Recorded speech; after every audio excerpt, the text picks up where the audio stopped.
ഞാൻ സ്വയമേ കീഴടങ്ങിയതാണ്. എനിക്ക് രക്ഷയുടെ ഒരുപാട് മാർഗമുണ്ട്, ഞാൻ രക്ഷപ്പെട്ടില്ല. ഞാൻ സ്വയമേ കീഴടങ്ങിയതാണ്.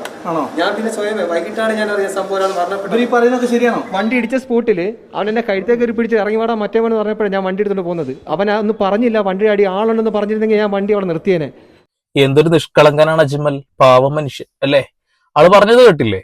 ആരെങ്കിലും പറഞ്ഞിരുന്നെങ്കിൽ വാഹനത്തിനടിയിൽ ആളുണ്ടെന്ന് പറഞ്ഞിരുന്നെങ്കിൽ വാഹനം എടുക്കില്ലായിരുന്നു എന്ന് പറയുന്നു. ജനങ്ങൾ മുഴുവൻ എന്താ പറഞ്ഞത്? വാഹനം മുന്നോട്ട് എടുക്കരുതേ എന്ന് കാല് പിടിച്ച് പറയുന്ന പോലെ ആളുകൾ സംസാരിച്ചു എന്നാ പറയുന്നത്. എന്നിട്ട് പോലും ആള് പറയുക ആരും ഒന്നും പറഞ്ഞില്ല. പിന്നെ എന്റെ കഴുത്തിന് പിടിച്ചാ പിന്നെ ഒരാളെ നെഞ്ചത്തൂടെ വാഹനം ഇടിച്ച് കയറ്റി പിന്നെ കഴുത്തിന് പിടിക്കാതെ ഞാൻ പറയുന്നില്ല. അപ്പോ ഭയങ്കര നിസാരമായി ഊരിപ്പോകാൻ കഴിയുമെന്നുള്ള വിചാരാ എന്നിട്ട് പറയുന്ന ഡയലോഗുകളാ. നിങ്ങൾ ഇയാൾ പറഞ്ഞ കുറച്ച് കാര്യങ്ങളൊന്ന് കേട്ടോ.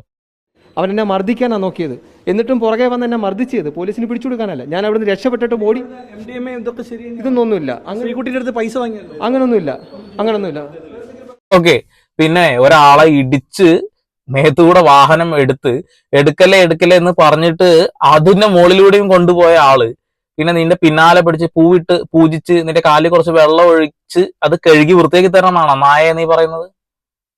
അനാവശ്യം. ഇതിന്റെ മുകളിൽ പറയാറേണ്ടല്ല. ഇത് പറഞ്ഞിട്ടിപ്പോ എന്താ കാര്യം? വാവിട്ട വാക്കും കൈവിട്ടായത് രണ്ട് തിരിച്ചെടുക്കാൻ കഴിയില്ല എന്നുള്ളതാ. നിങ്ങളിപ്പോ സൈഡിലൊരു വീഡിയോ കാണുന്നുണ്ടോ? ആ വീഡിയോയിൽ ആളെ ഓവർടേക്ക് ചെയ്തിട്ടൊന്നുമല്ല പിടിക്കുന്നത്. ആള് വാഹനം ഇടിച്ചിട്ടാ നിൽക്കുന്നത്. ഭയത്തിന്റെ പുറത്ത് ആള് പോകുന്ന ആളുകളൊക്കെ ഇടിച്ചിട്ട് പോയി എന്നാ പറയുന്നത്.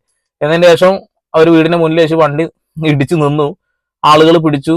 നല്ല കിട്ടേണ്ടതായിരുന്നേ. ഒരാളെ ഇടിച്ചു കൊന്നിട്ടേ കൂടെയുള്ള ഡോക്ടർ പറഞ്ഞിട്ടാണ് നിങ്ങൾ വാഹനം എടുത്തത് എന്ന് തന്നെയാണ് അവിടെയുള്ള ദൃക്സാക്ഷികളായിട്ടുള്ള ആളുകൾ പറയുന്നത്. അപ്പൊ ഊളത്തരം കാണിച്ചിട്ട് ഡയലോഗ് അടിക്കുന്നതിനൊരു കുറവില്ല. MDMA ഒക്കെ കയ്യിലുണ്ട് എന്നൊക്കെ ആരെങ്കിലും സമ്മതിച്ചു തരുമോ? ചന്ദനക്കടത്തിലെ കേസുണ്ട്, ഒരുപാട് കേസുണ്ട്. 5 കേസിലെ പ്രതിയാണ് എന്നാണ് പോലീസുകാർ പറഞ്ഞിട്ടുള്ളത്. അങ്ങനെ പ്രതികളെയൊക്കെ എന്നെ കയറൂരി വിട്ടിരിക്കുക. ചാപ്പ ചുമത്തി ജയിലിലിടണ്ടേ ഇങ്ങനെയുള്ള ആളുകളെയൊക്കെ? അതായത് ശ്രീകുട്ടി എന്ന് പറയുന്ന ആള് ഭയങ്കര എന്താ പറയാ, ഒരിക്കലും ഒറ്റ കൊടുക്കില്ല എന്ന് അജ്മൽ വിചാരിച്ചു എന്നുള്ളതാ. പക്ഷെ ശ്രീകുട്ടിയും ഒറ്റ കൊടുത്തു എന്നുള്ളതാണ്. ഇതൊന്ന് കേൾക്ക്. ഇല്ല, ഒന്നും പറയണ്ട. ഇത് അബദ്ധം പറ്റിയതാണ്, മനഃപൂർവ്വം ചെയ്തതല്ല. അതെ, അബദ്ധം പറ്റിയത് മനഃപൂർവ്വം ചെയ്തതല്ല. ഞാൻ ആ CCTV ക്യാമറ ഫൂട്ടേജ് ഒന്നും ഇവിടെ കാണിക്കുന്നില്ല, കാരണം മനസ്സിന് വളരെയധികം സങ്കടം തരുന്ന സീനാണത് അല്ലെ. ആ സ്ത്രീയുടെ ശരീരത്തിലേക്ക് ഇടിച്ച് തെറിപ്പിച്ചതിന് ശേഷം ഫ്രണ്ട് വീലിന്റെ മുകളിൽ കിടക്കുമ്പോൾ ആളുകൾ നിർത്ത് എന്നാ പറയുന്നത്. ആ സമയത്ത് ഡോക്ടർ പറഞ്ഞു എന്നാണ് ജനങ്ങൾ പറഞ്ഞിട്ടുള്ളത്. വാഹനം നിർത്തൂ എന്നല്ല പറഞ്ഞു, ഡോക്ടർ പറഞ്ഞിട്ടുള്ളത് ഇടിച്ച് കയറ്റി പോ എന്ന് പറഞ്ഞു എന്ന് ദൃക്സാക്ഷികൾ പറയുന്നുണ്ട്. ആ മൊഴികൾ മതി, അവിടെയുള്ള ആളുകളൊക്കെ മൊഴി കൊടുക്കും. അപ്പൊ ചുമ്മാ അങ്ങോട്ട് ഊരി പോവാന്നുള്ള പ്ലാനുമായിട്ട് ഇരിക്കുക ആള്. അതിന് അബദ്ധം പറ്റിയതാണ് എന്ന് പറഞ്ഞിട്ട് ഊരാനൊന്നും എന്റെ പൊന്നു മോനെ പറ്റില്ല. CCTV ക്യാമറയിൽ ഫൂട്ടേജിൽ വ്യക്തമായിട്ട് കാണുന്നുണ്ട്. ആളുകൾ ഓടിക്കൂടി വാഹനം നിർത്താൻ പറയുമ്പോ 2 വീലാണ് ശരീരത്തിലൂടെ കയറിപ്പോയിട്ടുള്ളത്. അവരുടെ ശരീരത്തിലൂടെ കയറിപ്പോയിട്ട് എന്താ പറയാ, വാരിയല്ലൊക്കെ പൊട്ടി ഹൃദയത്തിന്റെ അകത്ത് ശ്വാസകോശത്തിന്റെ അകത്തൊക്കെ കുത്തി കയറിയിട്ടാണ് മരിച്ചിട്ടുള്ളത്. ആ വേദന എത്രത്തോളം അവർ അനുഭവിച്ചിട്ടാണ് മരിച്ചിട്ടുള്ളത്. അതാണ്. എന്നിട്ട് അതിന് ഊരുക. ഇതിന്റെ ഇടയിൽ ഈ പെൺകുട്ടിയുടെ അമ്മയുടെ കുറച്ച് ഡയലോഗ് ഉണ്ട്, അതൊന്ന് കേൾക്കാം. സോണി അജ്മലും കൂടിയാണ് മോളെ കുടിക്കുന്നത് എനിക്ക് പൂർണ്ണമായി. ആരൊക്കെ അവരുടെ പേരെന്ന് പറയും? സോണി എന്ന് വിളിക്കുന്ന അഭീഷ് രാജാണ്. പിന്നെ ഈ അജ്മലും കൂടെയാണ് ചേർന്നാണെന്നുള്ളതിന് യാതൊരു സംശയമില്ല. ഇവൻ മദ്യപിപ്പിച്ച് കൊച്ചിന്റെ ആഭരണം എല്ലാം കയ്ക്കലാക്കി. ആ കുട്ടിയുടെ 2 വണ്ടി ഉണ്ടായിരുന്നു, R3യും വേറൊരു ആക്റ്റീവയും. അത് രണ്ടും അവൻ എടുത്തിട്ട്. അതെ, അതായത് അജ്മലും പിന്നെ മറ്റേ അഭിനവ് എന്ന് പറഞ്ഞ ആളും ചേർന്നിട്ടാണ് ആളെ കുടിക്കുക. അഭിനവ് ഇയാളുടെ ഭർത്താവാണ് തോന്നുന്നു ഈ ശ്രീകുട്ടിയുടെ. അത് എനിക്കറിയില്ല, അത് ഡീറ്റെയിൽ ആയിട്ട് ഇറങ്ങേണ്ട കാര്യമില്ല. കാരണം എന്താ വെച്ചാൽ അമ്മ അതിൽ ഊളത്തരം ചെയ്തുകൊണ്ട് വൃത്തികെട്ട മനോഭാവമായിട്ടൊരു ഡോക്ടർ ഇടിച്ച് കൊല്ലു എന്ന് പറഞ്ഞു എന്ന് ദൃക്സാക്ഷികൾ പറഞ്ഞു. ഒരൊറ്റ മൊഴിയുണ്ട്, വേറെ മൊഴിയൊന്നും നോക്കണ്ട. ആളുകളുടെ മൊഴി എടുക്കുക, ദൃക്സാക്ഷികളുടെ മൊഴി എടുക്കുക, കൊണ്ടുപോയി ജയിലിൽ ഇടുക എന്നുള്ളത്. എന്തായാലും അവരുടെ ഡോക്ടറേറ്റ് എന്നുള്ള ആ ഒരു ലൈസൻസ് കട്ടായി പോയിട്ടുണ്ട്. നല്ലൊരു കാര്യമാണ്, അത് തന്നെ ചെയ്യണം. മദ്യപിച്ച് ലക്ക് കെട്ട് കാമുകനും എത്തുള്ള വൃത്തികേടുകൾ കാരണമാണ് അയാളുടെ ഭർത്താവ് ഉപേക്ഷിച്ചു പോയത് എന്നാ പറയുന്നത്. അജ്മലുമായിട്ടുള്ള അവിഹിത ബന്ധം മനസ്സിലാക്കി പിന്നെ വളരെ മോശപ്പെട്ട രീതിയിൽ ഡ്രഗ് യൂസ് ചെയ്യുന്നുണ്ട് കണ്ടപ്പോ മനസ്സിലാക്കിയപ്പോ ഭാര്യയെ ഉപേക്ഷിച്ചു എന്നാണ് ആള് പറയുന്നത്. അയാള് ചെലവിനും കൊടുത്തിരുന്നു, അത് ഉപേക്ഷിച്ചു എന്നാണ് പറയുന്നത്. ഈ അമ്മച്ചി ഭയങ്കര ഡയലോഗ് അടിയാ കേട്ടോ. ഇപ്പൊ ഇവരുടെ ട്രാപ്പിലാണെന്നാണ് പറയുന്നത്. ട്രാപ്പിൽ ഇവ ഈ 2 മാസം കൊണ്ടാക്കി എല്ലാ ആഭരണമായതുകൊണ്ട് കുട്ടിക്ക് ക്രിസ്മസ് ഓണത്തിന് ഇവിടെ വരാൻ പറ്റാതെ. അതാണ് അവസ്ഥ. അമ്മച്ചി എങ്ങനെയെങ്കിലും മകളെ രക്ഷപ്പെടുത്തണ്ടേ, ഒക്കെ അജ്മലിന്റെ തലയിലേക്ക് ഇടുക എന്നുള്ളത്. ഈ അജ്മലുമൊത്ത് കൂട്ടുകൂടിയതിനു ശേഷമാണ് ഈ ഒരു പെൺകുട്ടി മോശമായത് എന്ന് ചിത്രീകരിക്കണം, മദ്യപിക്കില്ല, അത് ഇവൻ നിർബന്ധിച്ച് കൊടുത്തതാകാം എന്ന് വരുത്തി തീർക്കാനുള്ള ശ്രമം നടത്തുന്നത്. എന്തൊക്കെയാണ് ഇതൊക്കെ കഴിഞ്ഞിട്ട് ശ്രീകുട്ടി പാവം അജ്മൽ വിചാരിച്ചിട്ട് പോലും ഉണ്ടാവില്ല, സ്വപ്നത്തിൽ പോലും വിചാരിച്ചിട്ടുണ്ടാവില്ല എന്നെ അവൻ ഒറ്റ കൊടുക്കുക എന്നുള്ളത്. ആ ഒറ്റ കൊടുക്കുന്ന ഡയലോഗ് ഒന്ന് കേട്ടോ. കുടിക്കതാണോ? കുടിക്കിയതാണ്. ആരാ കുടിക്കത്? അജ്മലാണോ? അതെ, അമ്മയും പറഞ്ഞത് അത് തന്നെയാണ്. കുടുക്കിയതാണെന്ന് പറഞ്ഞേക്ക്, രക്ഷപ്പെട്ടു പോരാന്നുള്ളത്. ഇത് രക്ഷപ്പെട്ടു വന്നു കഴിഞ്ഞാല് സത്യം ഞാൻ പറയട്ടെ, ഈ ഒരു നീതി ന്യായ വ്യവസ്ഥയോട് ഒരു തരത്തിലുള്ള വിശ്വാസം ജനങ്ങൾക്ക് ഉണ്ടാവില്ല.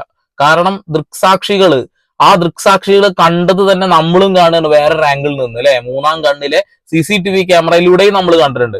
ആളുകളെ തടഞ്ഞു നിർത്തുന്നു, വാഹനം നിർത്താൻ പറയുന്നു, മുന്നോട്ടെടുക്കാൻ ഈ ഡോക്ടർ പറഞ്ഞതിന്റെ അടിസ്ഥാനത്തിൽ വാഹനം മുന്നോട്ടെടുത്ത് ആ ഒരു സ്ത്രീയുടെ നെഞ്ചിലൂടെ 2 ചക്രങ്ങളും കയറി ഇറക്കി കൊന്നു. അതിന് പിന്നാലെ വന്ന ആളുകൾ തന്നെ പോലീസിൽ ഏൽപ്പിക്കാനല്ല ശ്രമിക്കുന്നത്, മർദ്ദിക്കാനാണ് ശ്രമിച്ചത്. പിന്നെ നിന്നെ പൂവിട്ട് പൂജിക്കണമായിരിക്കും. ഒരു പാവപ്പെട്ട ഒരു സ്ത്രീയുടെ ശരീരത്തിലൂടെ വാഹനം ഇടിച്ച് കയറ്റി കൊന്നതിന് ശേഷം നിന്നെ ഞങ്ങൾ അങ്ങോട്ട് പൂവിട്ട് പൂജിക്കാടാ. ഡയലോഗ് ഇടിയാ. ആക്സിഡന്റ് നടക്കുമ്പോൾ ഈ കുട്ടി ഒരിക്കലും വണ്ടി പോട്ടെന്ന് പറയില്ല, അവള് നിർത്താൻ പറഞ്ഞതായിരിക്കും. കാരണം അവൾ ഏത് രോഗിയെയും വളരെ കെയർ ആയിട്ട് നോക്കുന്ന ഒരു കുട്ടിയാണ്. തീർച്ചയായിട്ടും വളരെ കെയർ ആയിട്ടാണ് എല്ലാ രോഗികളെയും അവർ നോക്കുന്നത്. അത് നമ്മൾ കണ്ടു. ഈ ആളുകൾ എന്തിനാണ് നുണ പറയുന്നത്? അവരോട് വ്യക്തിവൈരാഗ്യമുള്ള ആളുകളാണെന്ന് പറയുന്നത്. അജ്മലിനോട് വ്യക്തിവൈരാഗ്യമുള്ള ആളുകൾ വൈരാഗ്യം തീർക്കാൻ തന്നെയാണ് അത് ചെയ്തതെന്നുള്ളത്. അവർ കട നടത്തുന്ന ഒരു ചേച്ചി പറഞ്ഞ നിങ്ങൾ കേട്ടതല്ലേ? അതായത് ആ ഡോക്ടർ പറഞ്ഞു വാഹനം എടുക്കൂ മുൻപോട്ട്, അതിന്റെ അടിസ്ഥാനത്തിൽ അജ്മൽ വാഹനം ഓടിച്ചു. 2 പേരുടെയും ഭാഗത്ത് തെറ്റുണ്ട്. 2 പേരും എന്തോ മാരകമായിട്ടുള്ള മരുന്ന് ഉപയോഗിച്ചിട്ടുണ്ട് എന്നുള്ള കാര്യത്തിൽ യാതൊരു തർക്കവും വേണ്ട. മദ്യപിച്ചിരുന്നു എന്നുള്ള ഒരു ദൃക്സാക്ഷി കണ്ടൊരു പാലത്തിന്റെ സൈഡിൽ വാഹനം നിർത്തി 2 പേരും ക്ലാസ്സിൽ മദ്യമൊഴിച്ച് മദ്യപിച്ചിരുന്നു എന്നുള്ളൊരു കാര്യം പറയുന്നുണ്ട്. അതുകൂടാതെ ഈ അമ്മ തന്നെ ഇനി സമ്മതിച്ചു തന്നു അജ്മലും ഒത്തിട്ട് കൂടിയതിനു ശേഷം വലിയ രീതിയിലുള്ള ഡ്രഗ് ഉപയോഗിക്കുന്നുണ്ട് എന്നുള്ളത്. പാവപ്പെട്ട ആ സ്ത്രീ, എന്റെ മോൾ അകത്താക്കാൻ വേണ്ടി ആ സ്ത്രീയുടെ ദേഹത്തോട്ട് കയറ്റി ഇറക്കിയത് ഈ പയ്യൻ. എനിക്കത് മാത്രമേ അറിയാനുള്ളൂ. പാവം, അവരൊരു ഫാമിലി അല്ലേ. ഓക്കെ കണ്ണിൽ നിന്നൊരു തുള്ളി കണ്ണുനീര് വരുന്നില്ല, അത്രത്തോളം ഉണ്ട് കള്ളത്തരം എന്നുള്ളതാ. ആ മരിച്ച ആ ഒരു സ്ത്രീയും ഒരു ഫാമിലി അല്ലേ? എന്റെ മകൾ അത് ചെയ്യാൻ കൂട്ടു നിൽക്കില്ല, അവള് നല്ല ഒരു വ്യക്തിയാണ്, അജ്മൽ എന്ന് പറയുന്ന വ്യക്തിയാണ് അത് ചെയ്തത്. ഇതൊക്കെ കരുതിക്കൂട്ടിയും അജ്മല് ലോക്ക് ചെയ്യാൻ വേണ്ടി ശ്രമിച്ചു എന്നാ പറയുന്നത്. എനിക്ക് ഈ ഒരു സ്ത്രീ പറയുന്ന കാര്യത്തിനൊന്നും യോജിപ്പില്ല. കാരണം അതും ഒരു ഫാമിലിയാണ്, അതും ഒരു ജീവനാണ് എന്ന് ആ വാഹനത്തിലുള്ള 2 കീടങ്ങളും മനസ്സിലാക്കേണ്ടിയിരുന്നിരുന്നതാണ്. എന്തുകൊണ്ടത് മനസ്സിലാക്കുന്നില്ല? ലഹരിയുടെ ദുരുപയോഗം കൊണ്ട് തന്നെ, ലഹരിയുടെ മത്തിൽ അവരത് ചെയ്തു. ഇനി നാളെയും ഈ ജാമ്യം കിട്ടി പുറത്തിറങ്ങിയാൽ ഇവർ ഇത് തന്നെ ചെയ്യില്ല എന്ന് ആര് കണ്ടു? അതുകൊണ്ട് കൃത്യമായിട്ട് ഇവർക്ക് ശിക്ഷ വാങ്ങിക്കൊടുക്കുക തന്നെ വേണം. ഇനി ശ്രീകുട്ടിയുടെ മുൻ ഭർത്താവ് പറയുന്ന ഒരു കാര്യമുണ്ട്. ഈ ഒരു സ്ത്രീയുടെ പക്ക സ്വഭാവം എന്താണെന്ന് ഒന്ന് കേട്ടു. എന്നോട്ടാണ് ഈ ശ്രീകുട്ടി മദ്യപിക്കുക അങ്ങനെ എന്തെങ്കിലും ഡ്രഗ് അഡിക്റ്റഡ് ആണോ? എല്ലാ സംഭവം കാണും, എല്ലാ സംഭവം അവിടെ യൂസ് ചെയ്യാൻ ചാൻസ് ഉണ്ട്. അതായത് ഈ സേലത്ത് മെഡിക്കൽ കോളേജിൽ പഠിക്കുന്ന സമയത്താണോ ഇത്തരത്തിലുള്ള ഈ ഡ്രഗ് അഡിക്ഷൻ മാറിയത്? അവിടെ നിന്ന് അങ്ങ് ചേഞ്ച് ആയി പോയത്. ഭയങ്കര മര്യാദ ഒരു പഞ്ചപാവം കേസുമായിരുന്നു. അങ്ങനെ അതിനകത്ത് അഡിക്റ്റഡ് ആയിട്ട് ഇങ്ങനെ ഈ ഒരു ടീംസുമായിട്ട് ഈ ഒരു പയ്യനുമായിട്ട് കണക്ട് ആയി. കേട്ടില്ലേ? പഠിക്കാൻ പോയതിന്റെ ഭാഗമായിട്ടാണ് പിന്നീട് എന്തുണ്ടാവുന്നത്? ഇത്തരം മാരകമായിട്ടുള്ള സാധനങ്ങൾ ഉപയോഗിക്കുന്നതും അജ്മൽ എന്ന് പറയുന്ന ആളുമായിട്ടുള്ള ആ ഒരു ബന്ധം വരുന്നതും എന്നാണ് അദ്ദേഹം പറയുന്നത്. ഈ ഒരു സമയം എങ്ങനെയാന്ന് വെച്ചിട്ടുണ്ടെങ്കിൽ പഠിക്കാൻ പോകുന്നത് മുൻ ഭർത്താവിന്റെ ബന്ധം വേർപെട്ടതിന് ശേഷമാണ്. അതിനുശേഷം അയാള് കൃത്യമായിട്ട് അവർക്ക് ചെലവിന് കൊടുത്തിരുന്നു. ആ ചെലവിന് കൊടുക്കൽ പിന്നെ നിർത്താനുള്ള കാരണം എന്താ വെച്ചിട്ടുണ്ടെങ്കിൽ ഇവര് വേറൊരു പുരുഷനുമൊത്ത് ആ ഒരു കാര്യങ്ങൾ കേൾക്കാം. കോണ്ടാക്ട് ഒരു ഇഷ്യൂസ് ആയി. അത് പിന്നെ ഞാൻ അത് അന്വേഷിച്ചപ്പോൾ വഴിവിട്ട ജീവിതമാണെന്ന് എനിക്ക് മനസ്സിലായി. ഡ്രഗ് അഡിക്റ്റ് ആണെന്നും ആര് വഴി എന്താണെന്നുള്ളതല്ല. പക്ഷെ എന്തായിരുന്നാലും കുറച്ച് എവിഡൻസ് എന്റെ കയ്യിലുണ്ട്. പക്ഷെ എവിഡൻസ് അദ്ദേഹത്തിന്റെ കയ്യിലുണ്ടെന്നാണ്. ഈ അജ്മൽ എന്ന് പറയുന്ന വ്യക്തി മൊത്ത് ഈ ലഹരി ഉപയോഗിച്ചിരുന്നു. വളരെ മോശപ്പെട്ട രീതിയിൽ വഴി പിഴച്ചു പോയി എന്നൊക്കെയാണ് ആള് പറയുന്നത്. വഴി തെറ്റിപ്പോയി എന്നൊക്കെ പറയുന്നത്. അപ്പൊ അതുകൊണ്ടാണ് ഈ ഒരു വിഷയത്തിൽ ഭർത്താവ് കൈയൊഴിഞ്ഞു പോയത്. വൃത്തികേടുകൾ കാണിക്കുന്നത് ഇഷ്ടപ്പെട്ടില്ല, ചെലവിന് കൊടുക്കൽ നിർത്തി. അപ്പൊ ആരാണ് ശ്രീകുട്ടി എന്ന് പറയുന്ന ഈ ഒരു ഡോക്ടർ എന്നിപ്പോ നിങ്ങൾക്ക് എല്ലാവർക്കും പിടികിട്ടി കാണും. ഇവരൊക്കെ ഡോക്ടറൊക്കെ ആയിട്ട് പണിയെടുക്കുമ്പോൾ സത്യം പറയിച്ച അവരുടെ അടുത്ത് വരുന്ന രോഗികളുടെ ആ ഒരു അവസ്ഥയെക്കുറിച്ച് നിങ്ങൾ ചിന്തിച്ചു നോക്കിയിട്ടുണ്ടോ? ഒരു തരത്തിലുള്ള ഒരു കരുണയും ഇല്ല എന്നുള്ള കാര്യമാണ്. മുന്നിൽ വാഹനം ഇടിച്ചു കിടക്കുന്ന ഒരാളെ ഒരു നല്ല ഡോക്ടർ ആണെങ്കിൽ വാഹനം നിർത്തി അവർക്ക് ആവശ്യമായ ആ ഒരു വാഹനം ഇടിച്ച സമയത്ത് അവർക്ക് വലിയ പ്രശ്നങ്ങൾ ഉണ്ടാവണമെന്നില്ല, ചെറിയ സ്പോർലേ ഉണ്ടായിട്ടുള്ളൂ. രണ്ടാമത് കയറി ഇറങ്ങിയത് കൊണ്ടാണ് മരണപ്പെടുന്നത്. സാധാരണ നല്ലൊരു ഡോക്ടർ ആണെങ്കിൽ ആ വാഹനം നിർത്തി അവരെ ആ ഒരു വാഹനത്തിൽ കയറ്റി ആശുപത്രിയിൽ കൊണ്ടുപോകും. ബാക്കിയുള്ള കാര്യമൊക്കെ പിന്നീടുള്ളതാ അല്ലെ. ഒരാളെ ഇടിച്ചു കൊല്ലാൻ ശ്രമിച്ചു എന്നുള്ളൊരു കേസിനേക്കാൾ വലുതൊന്നല്ല ഒരാളെ ഇടിച്ചു കൊന്നാല്. അപ്പൊ അത്രയൊക്കെ ചിന്തിക്കേണ്ടുള്ളൂ. ഇനി ഏതൊരു മനുഷ്യനാണെങ്കിലും ആരോടാണെങ്കിലും പറയാനുള്ളത്, ഒരിക്കലും മദ്യപിച്ച് വാഹനം ഓടിക്കാതിരിക്കുക. നിങ്ങൾ ഓടിക്കുന്ന വാഹനം ഒരാളെ തട്ടിയാൽ നിങ്ങൾ വാഹനം നിർത്തി അവരെ ആശുപത്രിയിൽ കൊണ്ടുപോകാൻ ശ്രമിക്കുക. അതൊരു നല്ല മനുഷ്യന്റെ പ്രവണതയായിട്ടാണ് നമ്മൾ എല്ലാവരും കാണുകയുള്ളൂ. സംഭവം ശരിയാണ്, ജനവികാരം നിങ്ങൾക്ക് 4 എണ്ണം കിട്ടി എന്നൊക്കെ ഇരിക്കും. കാരണം നിങ്ങളുടെ അശ്രദ്ധ മൂലമാണെങ്കിലും അവരുടെ അശ്രദ്ധ മൂലമാണെങ്കിലും വാഹനം ഓടിക്കുന്ന ആൾക്ക് 2 എണ്ണം കിട്ടും. അത് 2 എണ്ണം വാങ്ങിക്കോളൂ, കുഴപ്പമില്ല. കാരണം ഒരു മനുഷ്യ ജീവനേക്കാൾ വലുതൊന്നുമല്ല നിങ്ങൾക്ക് കിട്ടുന്ന 2 അടിയും നിങ്ങൾക്ക് വരുന്ന മാനാഭിമാനം അല്ലെ മാനനഷ്ടമൊന്നും. ഒരു മനുഷ്യന്റെ ലൈഫ് പറഞ്ഞാൽ അത്ര വാല്യുബിൾ ആണ്. ഒരിക്കലും നമുക്ക് വില നിശ്ചയിക്കാൻ കഴിയില്ല. അത്ര വലിയ വാല്യൂ കൊടുക്കേണ്ടതാണ്. മനുഷ്യജീവൻ എന്നല്ല, നമ്മുടെ സഹജീവികളെ എല്ലാവരെയും നമ്മൾ സ്നേഹിക്കുക തന്നെ വേണം അല്ലെ. ഓക്കെ, അപ്പോൾ ശ്രീകുട്ടി എന്ന് പറയുന്ന ആ ഒരു യുവ ഡോക്ടറുടെ ആ ഒരു കാടത്തരം എത്രത്തോളം ഉണ്ടെന്ന് മനസ്സിലായി. അജ്മലിന്റെയും കാടത്തരം നമുക്ക് മനസ്സിലായി.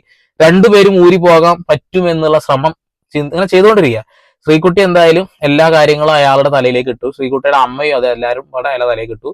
അയാൾ പറയുന്നു കയ്യബദ്ധം പറ്റിയതാണ് എന്ന് പറഞ്ഞുകൊണ്ട് ഊരി പോകാൻ ശ്രമിക്കുന്നു. പക്ഷെ ദൃക്സാക്ഷികളായിട്ടുള്ള 3ാം കണ്ണായിട്ട് നമ്മളും കണ്ടു, ദൃക്സാക്ഷികളായിട്ട് ബാക്കിയുള്ള ഒരുപാട് മനുഷ്യന്മാരത് കണ്ടിട്ടുണ്ട്. അവർ മൊഴിയും കൊടുക്കും, ശിക്ഷ അത് വാങ്ങിക്കൊടുക്കുക തന്നെ വേണം. ഇത് എത്ര നാളുണ്ടാവും അറിയില്ല. വാർത്തകൾ ഇതിന്റെ ഒരു ഫോളോ അപ്പ് എത്ര ദിവസം ഉണ്ടാവും അറിയില്ല. പുതിയ വാർത്ത കിട്ടുന്നവർ അതൊക്കെ പോകും. അപ്പൊ ഒരുപാട് വാർത്തകൾ ഇപ്പൊ നമ്മൾ ഓരോ ദിവസവും കേൾക്കുന്നതും കാണുന്നതാണ്. പക്ഷെ അതിനൊന്നും ഫോളോ അപ്പ് ഇല്ല എന്നുള്ളതാണ്. ഒരുപാട് വാർത്തകൾ നിങ്ങളൊന്നും ഇപ്പൊ മനസ്സിലൂടെ ലോഡ് വാർത്തകൾ വന്നു പോയിട്ടുണ്ടാവും. എന്തുകൊണ്ടാണ് പിന്നീട് അതിനെക്കുറിച്ചൊന്നും അറിയാത്തത്? നമ്മൾ പ്രധാനമായി ഡിപ്പെൻഡ് ചെയ്യുന്നത് ഇവിടുത്തെ ന്യൂസ് ചാനലുകളെയാണ്. പക്ഷെ ഈ ഇവിടുത്തെ ന്യൂസ് ചാനലുകളൊക്കെ അവരുടെ ആ ഒരു കർത്തവ്യം മറന്നുകൊണ്ട് പണം ഉണ്ടാക്കുക എന്ന ലക്ഷ്യം മാത്രം മനസ്സിൽ കണ്ടുകൊണ്ട് മത്സര ഓട്ടം ഓടിക്കൊണ്ടിരിക്കുമ്പോൾ പുതിയ വാർത്തകൾ എന്ന് പറഞ്ഞുകൊണ്ട് പോയിക്കൊണ്ടിരിക്കുക. ആദ്യമായി ഞങ്ങളാണ് ഈ വാർത്ത കാണിച്ചതെന്ന് പറയും. അത് കഴിഞ്ഞ് അതിനെക്കുറിച്ചൊരു യാതൊരു ഫോളോ അപ്പ് ഉണ്ടാവില്ല. അതാണ് ഇപ്പൊ ഹേമ കമ്മിറ്റി കഴിഞ്ഞു, അത് നിന്നു. അപ്പൊ പുതിയത് വരും, പുതിയത് പിന്നാലെ പോകും. ഇപ്പൊ ഈ ഒരു വാർത്ത കഴിഞ്ഞാൽ അത് 2 ദിവസം 3 ദിവസമോ 2 ദിവസം കഴിഞ്ഞ് ഇതൊക്കെ പോകും. അതാണ്. അപ്പൊ ഇതിന്റെ ഒരു ഫോളോ അപ്പ് കിട്ടണം. ഇവർക്ക് എന്ത് ശിക്ഷ കിട്ടി എന്ന് നമ്മൾ അറിയണം. ബാക്കിയുള്ള ആളുകൾക്കും കൂടി, വാഹനം ഓടിക്കുന്ന ആളുകൾക്കും കൂടി ഇതൊരു ഒരു മെസ്സേജ് ആവട്ടെ എന്നും കൂടിയാണ് ഞാൻ ആലോചിക്കുന്നത്. നിങ്ങളുടെ അഭിപ്രായങ്ങളൊന്ന് സബ്സ്ക്രൈബ് ചെയ്ത് ബെല്ലൈക്കൻ ഓക്കെ കൊടുത്തതിന് ശേഷം കമന്റ് ഇടുക. നമ്മൾ വീണ്ടും പുതിയ വാർത്താ വിശേഷങ്ങളുമായി വരും. അതുവരെ സന്ദീപ് അടപ്പോൾ സൈനിങ് ഓഫ്.